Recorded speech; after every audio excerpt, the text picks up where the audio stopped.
Whether you are religious or not, you probably have seen this image before. From t-shirts, to coffee mugs, to blankets, stickers, it's on a lot of items. This is the tilma from Our Lady of Guadalupe.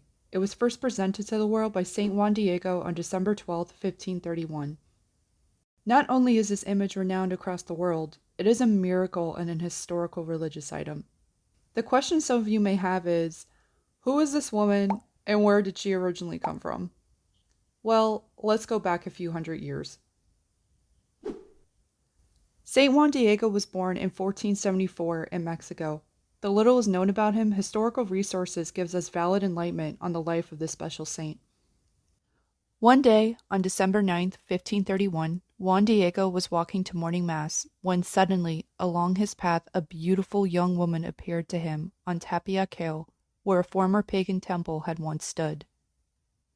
She requested he go and see the local bishop, Bishop Zumarraga, and request to have a shrine built in her name on Tepeyac Hill.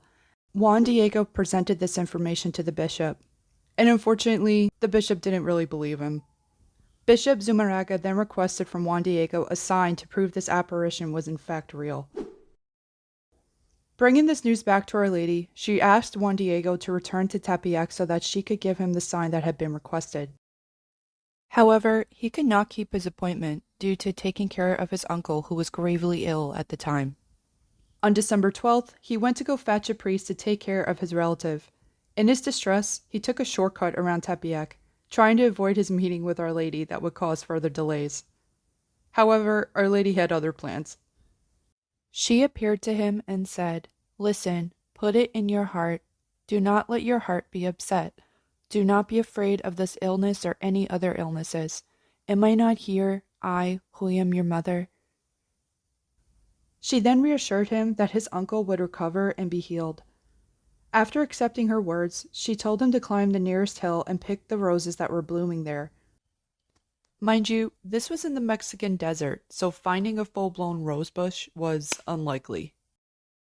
Upon arriving on the hill, there in plain sight were freshly bloomed roses.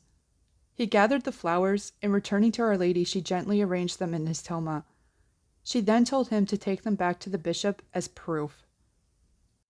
Gaining admission into the bishop's residence later that day, Juan Diego opened his tilma to the bishop and a few other witnesses that were there.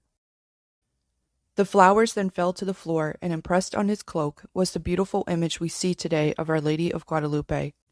Immediately, the bishop realized this was a true apparition from heaven and started to venerate the image accordingly. Now, this tilma is more than what meets the eye. For centuries, scientists and researchers have studied this miraculous image and have found numerous discoveries about it. Now that we have a better idea of the tilma's origin, let's get more into the facts. Number 1. It has been proven that this image has not been painted by human hands. No natural or animal mineral coloring or paints are found. There is no sketch underneath the image, no brushstrokes, and no corrections. This was discovered by Dr. Philip Callahan, a biophysicist at the University of Florida and a consultant for NASA. He photographed the image using an infrared light and published his findings in 1981 in a paper called The Tilma Under Infrared Radiation. Number 2. The Magway fiber of which the tilma is made of should have decomposed within 15 to 20 years of being woven. Again, Dr. Philip Callahan also noted that the original image on the tilma had not cracked, flaked, or decayed in over 500 years. This has still not yet been scientifically explained. Number 3. The tilma was replicated at one point. In 1787, Jose Ignacio Bartolacci made 2 copies of the image, trying to recreate the original as accurately as possible. He placed 2 of these copies in Tepeyac, one in a building called El Pasitio, and the other in a sanctuary of St. Mary of Guadalupe.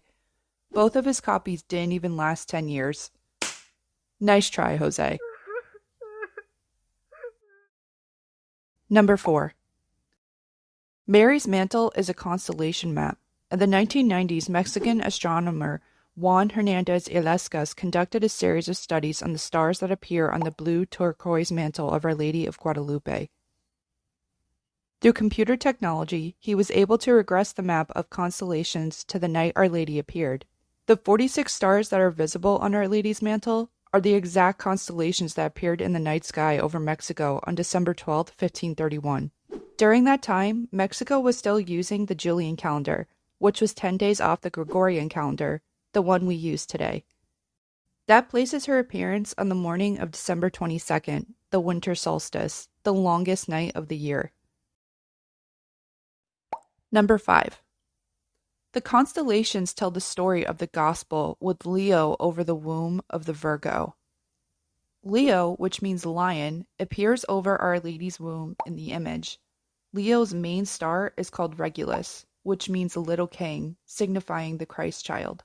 Virgo, which means virgin or maiden, appears over Our Lady's heart, insinuating her purity and innocence.